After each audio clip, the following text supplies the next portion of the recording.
Hey everyone, this is Adrian from DraftDime.com. This is my first video that I've posted in a while, but I'm going to definitely start posting a lot more videos, so be on the lookout for them. And this is the first of many to come. So in this video, I'm going to give you my top 10 picks for this upcoming NFL fantasy season, which is the 2017 NFL season. And these picks are based off of an algorithm that we came up with on our cheat sheets. And these cheat sheets can be downloaded from DraftTime.com for free. And also on DraftTime.com, we have our daily fantasy lineup optimizers, which were very, very, very successful last season. So feel free to go to DraftTime.com and check all that stuff out. And before I get into the rankings, I'm going to go ahead and show you these cheat sheets. Okay, so as you can see, these are the cheat sheets. And the cool thing about these cheat sheets is that you could customize pretty much every single rule that your fantasy league has. So you could change all the scoring settings on this cheat sheet. You could show it how many members there are in your league. You could say how many quarterbacks there are in the league that are started, etc. So that's a really good advantage that you're going to have over your competition, because you're looking at rankings that are based off of your scoring rules. And and all the other rankings and all the other kind of mock drafts, you're not able to see the rankings based on your exact scoring rules in your fantasy league. So feel free to download these for free. On our website, we also have daily fantasy lineup optimizers, which have been very successful in the past. So go to draftdime.com and check that out today. Okay, so without further ado, let's get started. I'm going to click right here on Show Me the Rankings. All right, I just wanted to show you something real quick. We have Aaron Rodgers ranked as the 22nd best player with a 37.2, what we call DraftDime score.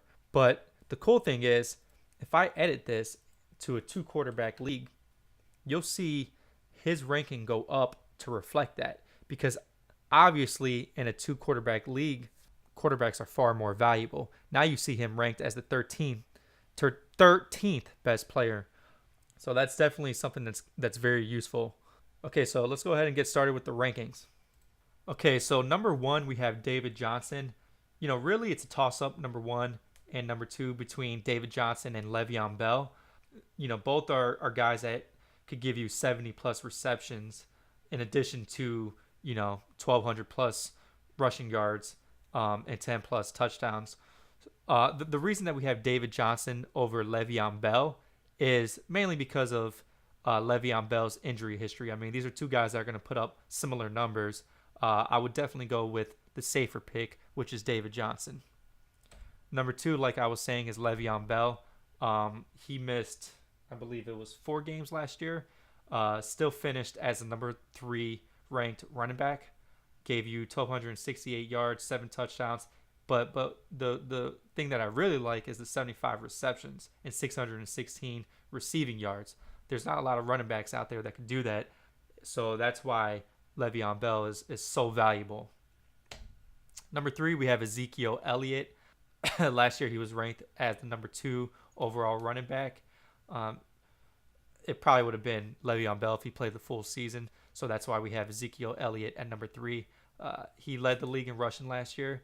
And the reason that he's not higher on this list is mainly because he doesn't give you the receiving yards and receptions that David Johnson and Le'Veon Bell give you. He's not quite the same receiving threat as those guys. But behind that Cowboys offensive line, he's going to continue to put up big rushing numbers. Number 4, we have Antonio Brown. He missed 1 game last year and still finished as the number 3 wide receiver, despite having a down year. I mean, 106 yards, 106 receptions, 1,284 yards, and 12 touchdowns was a down year for him. So we expect him to do a little bit better next year, but still, I mean, he's still a consistent, safe fantasy stud. Number 5, we have LaShawn McCoy, and this is where we may stray a little bit from some of the other rankings. A lot of guys have Julio Jones at this number, but I think at this pick you should go with LaShawn McCoy, because there's not a lot of good running backs in this league, and LaShawn McCoy is someone who could give you 1,200 plus rushing yards and 10 plus touchdowns, but also give you 50 plus receptions. And there's not a lot of guys in the league that could do that. So definitely, if I was in this position, I would take LaShawn McCoy over Julio Jones. Number 6, we have Julio Jones. Led the league in receiving last year, despite having missed, I believe it was, let me check my notes here, despite having missed 2 games. He doesn't quite give you the reception total that Antonio Brown gives you, but he's still going to possibly give you 100 plus receptions. So at the number 6 pick, I would definitely go with Julio Jones. Number 7, Devontae Freeman, and same thing as LaShawn McCoy. There's not a lot of good running backs in this league, and there's not a lot of good dual threat running backs that could give you 50 plus receptions. And Devontae Freeman is one of those guys, and he's going to give you 9 to 12 touchdowns rushing, and a couple of receiving touchdowns. So at this point, I would go with Devontae Freeman. And the only reason he's not ranked higher is because, the Falcons have Tevin Coleman, who steals a lot of Devontae Freeman's snaps. But if it weren't for Tevin Coleman, I mean, he would be one of the top 5 picks. Number 8, Odell Beckham.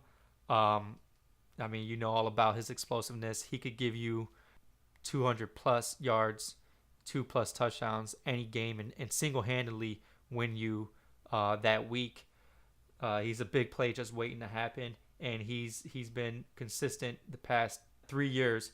His first 3 years in the league, him and his former LSU teammate Jarvis Landry are tied for most receptions for any player in their first 3 years in the league. So he's another consistent player. We're projecting him to put up 98 receptions for 1,300 yards. And at the number 8 pick, I would definitely go with him if he's available. Number 9, Melvin Gordon. He was having a huge year last year before he missed the last 4 games. Finished just 3 yards short of 1,000 yards. Still gave you 10 touchdowns and 41 catches for 419 yards. I mean, everyone was talking about Todd Gurley going into their second year, and no one was talking about Melvin Gordon. And I think he kind of had a chip on his shoulder, and his play reflected that. Like I've been saying, I don't mean to beat up a dead horse. There's not a lot of good running backs, so I would definitely go with Melvin Gordon at this pick. And then number 10, Jordy Nelson. He finished as the best receiver overall last season. Finished with 14 touchdowns. He's Aaron Rodgers' favorite target, and as long as number 12 is throwing to 87, he's going to be a great wide receiver. And that's our top 10 picks. Feel free to leave your comments on the bottom. Let me know what you think of the top 10 picks. And I'm looking forward to hearing from you guys. Take care.